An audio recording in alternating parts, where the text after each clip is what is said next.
So guys इस video में अपने चैट एप्लीकेशन प्रोजेक्ट को डिप्लॉय करने वाले हैं, जो कि कुछ रीजंस की वजह से पिछली वीडियो में नहीं हो पाया था। बट इस वीडियो में हम इस वेब को डिप्लॉय करेंगे और सीरीज को आज एंड करेंगे। तो इसको डिप्लॉय करने के लिए हम चलते हैं फायरबेस की वेबसाइट पे, और यहाँ पे अगर हम बिल्ड पे क्लिक करें तो आपको यहाँ पे होस्टिंग ऑप्शन दिखेगा। तो होस्टिंग पे क्लिक करने के बाद हम यहाँ पे होस्टिंग यहाँ पे ओपन कर लेते हैं। अब यहाँ पे होस्टिंग खुल गई और यहाँ पे हमें गेट स्टार्टेड पे क्लिक करना है। तो यहाँ पे ये देखिए हमें फायरबेस होस्टिंग सेटअप करने के ये सारे हमें स्टेप्स दिखा रहा है। तो फर्स्ट स्टेप है इंस्टॉल फायरबेस CLI। तो हमारा पहला स्टेप है कि हमें इंस्टॉल करना है फायरबेस का CLI। तो इसको मैं कॉपी कर लेता हूँ। तो ये कमांड लाइन टूल है फायरबेस का, जिसकी हमें नीड होगी होस्टिंग के लिए, और यहाँ पे मैं इसे पेस्ट कर देता हूँ और उसके बाद हम क्लिक करेंगे एंटर। तो यहाँ पे देखिए जितने भी हमारे टूल्स हैं फायरबेस की होस्टिंग के लिए वो सारे यहाँ पे इंस्टॉल हो रहे हैं। अब आप देख सकते हैं यहाँ कुछ एरर्स आ गए हैं और हमारे जो टूल्स हैं वो प्रॉपरली इंस्टॉल नहीं हुए हैं।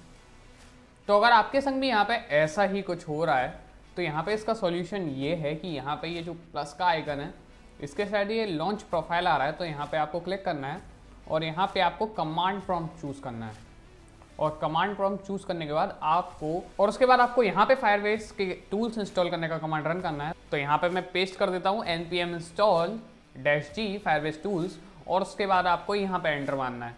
तो इसके बाद आपके जो भी टूल्स हैं वो इंस्टॉल हो जाएंगे यहाँ पे। तो अब आप देख सकते हैं कि यहाँ पे cmd में npm install फायरबेस टूल्स करने के बाद यहाँ पे मेरे फायरबेस के टूल सक्सेसफुली इंस्टॉल हुए हैं। अब हम नेक्स्ट स्टेप की ओर बढ़ते हैं। तो नेक्स्ट स्टेप में हमें यहाँ पे साइन इन टू गूगल करना है फायरबेस के संग। तो ये फायरबेस लॉगिन को आपको यहाँ कॉपी करना है और यहाँ कर देना है पेस्ट, और उसके बाद आप एंटर मारेंगे। तो यहाँ पे एक मैं पहले से ही साइन इन हूँ तो यहाँ लिखा आ गया already logged in as, but अगर आप यहाँ पे साइन इन नहीं है तो यहाँ से आप सीधे अपने क्रोम में पहुँच जाएंगे और वहाँ पे बहुत ईजी है, वो आपको सिर्फ एक जीमेल आईडी चूज़ करने के लिए कहेगा जिससे आप साइन इन कर जाएंगे। तो इसका जो लॉगिन प्रोसेस है बहुत ही ज़्यादा सिंपल है। तो लॉगिन करने के बाद हमें ये फायरबेस इनिट यहाँ पे रन करना है। तो इसको मैं कॉपी करके यहाँ पे cmd में कर देता हूँ पेस्ट और इसे रन कर देता हूँ। अब यहाँ पे हमारा ये कमांड रन हो रहा है। तो ये देखिए कुछ इस टाइप का स्टाइलिश सा फायरबेस लिखा आ गया है, और यहाँ पे अब ये हमसे कुछ चीज़ें पूछ रहा है। तो ये कह रहा है you are about to initialize a Firebase project in the directory. तो हमें यहाँ पे यस पे क्लिक करना है। तो यहाँ पे हम y लिख के एंटर कर देते हैं। अब ये यहाँ पे हमें नीचे मूव डाउन करना है और उसमें एक ऑप्शन चूज़ करना है। तो पहला ऑप्शन है रियल टाइम डेटाबेस, तो वो हमें चूज़ नहीं करना है। फायर स्टोर भी नहीं, फंक्शंस भी नहीं, हमें करनी है होस्टिंग। तो यहाँ पे हम यहाँ hosting configure files for Firebase hosting and setup GitHub action deploys, हम इसको सिलेक्ट करेंगे। और सिलेक्ट करने के लिए यहाँ पे देखिए लिखा हुआ है एंटर टू प्रोसीड। सो यहाँ पे हम एंटर पे क्लिक कर देते हैं। सो गाइस यहाँ पे कुछ एरर आ रहा है, वो एक्चुअली हमें स्पेस बार से पहले सिलेक्ट करना था ऑप्शन, फिर उसके बाद एंटर पे क्लिक करना था प्रोसीड करने के लिए। तो वो हमने सिलेक्ट तो किया ही नहीं था, कोई बात नहीं। हम यहाँ पे फिर से फायरबेस इनिट रन कर देते हैं।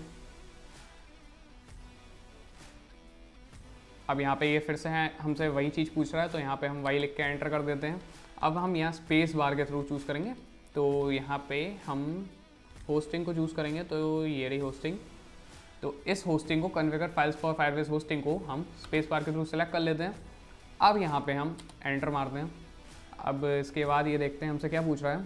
तो ये पूछ रहा है use an existing project, create a new project, या फिर कुछ और। तो यहाँ पे हम एक एग्जिस्टिंग प्रोजेक्ट को होस्ट करना चाहते हैं, तो यूज़ एन एग्जिस्टिंग प्रोजेक्ट। अब इसके बाद ये हमें प्रोजेक्ट चूज़ करने के लिए कह रहा है। तो प्रोजेक्ट ये हमारे फायरबेस के सारे प्रोजेक्ट्स आ गए हैं। तो इसमें से ये जो चैट एप्लीकेशन वाला प्रोजेक्ट है ये हमारा करेंट प्रोजेक्ट है। तो इस पर हम एंटर मारते हैं। अब इसके बाद ये पूछ रहा है what do you want to use as your public directory. तो यहाँ पे गाइज ये बहुत इंपॉर्टेंट स्टेप है, यहाँ पे आपको लिखना है बिल्ड। अब यहाँ बिल्ड लिखने के बाद ये हमसे कुछ और चीज़ें पूछ रहे हैं, जैसे कि क्या हमें इसे as a single page application configure करना है। तो यस, क्योंकि ये हमारी रिएक्ट एप्लीकेशन है जो कि सिंगल पेज एप्लीकेशन होती हैं। अब इसके बाद यहाँ पे ये गिटहब पे डिप्लॉय करने के लिए कह रहा है, तो यहाँ पे हम नो कर देते हैं। तो यहाँ पे गाइज हमारा यहाँ पे फायरबेस इनिशियलाइजेशन कंप्लीट हो गया है। अब यहाँ पे हमें एक कमांड रन करना है जो कि है npm run build। तो ये npm हम run build कमांड इसमें रन करेंगे और इसके बाद ये हमारा एक बिल्ड फोल्डर बनाएगा। तो यहाँ पे हमारा ये npm run build कंप्लीट हो गया है और इस कमांड के बारे में हमारी रिएक्ट एप्लीकेशन की रीडमी फाइल में भी लिखा हुआ है, उसमें काफ़ी सारे कमांड्स हैं npm के, तो आप चाहें तो वहाँ पे जाके चेक कर सकते हैं। वहाँ सब लिखा है कि npm run build क्या करता है। तो बेसिकली एक प्रोडक्शन बिल्ड बना लेता है जिसपे कि हमारी जो रिएक्ट एप्लीकेशन है वो यहाँ पे होस्ट हो पाए।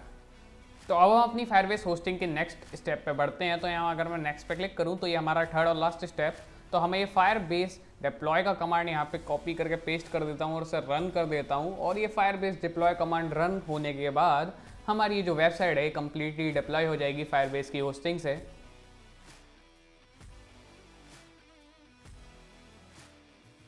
सो गाइज यहाँ पे हमारा Firebase deploy command successfully run हो गया है और यहाँ पे हमें हमारी लिंक मिल गई है वेबसाइट की। तो अगर मैं इसे ओपन करूँ तो यहाँ पे देखते हैं, तो ये देखिए गाइस हमारी चैट एप्लीकेशन यहाँ पे सक्सेसफुली खुल गई है और अब आप इस लिंक को किसी के संग भी शेयर कर सकते हैं और थ्रू आउट द वर्ल्ड कोई भी आपकी साइट को एक्सेस कर सकता है।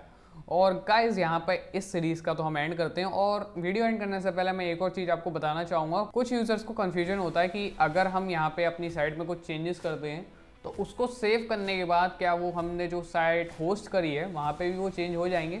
तो उसके लिए जो भी आप साइट में चेंजेस करें अपने पीसी में तो उसके बाद आपको npm run build और उसके बाद फायरबेस डिप्लॉय रन करना होगा और उसके बाद जो आपकी साइट होस्टेड है वहाँ पे भी वो चेंजेस ऑटोमेटिकली हो जाएंगे। सो गाइज इस वीडियो में इतना ही, मिलते हैं किसी और वीडियो में। सो बाय गाइज, हैप्पी कोडिंग।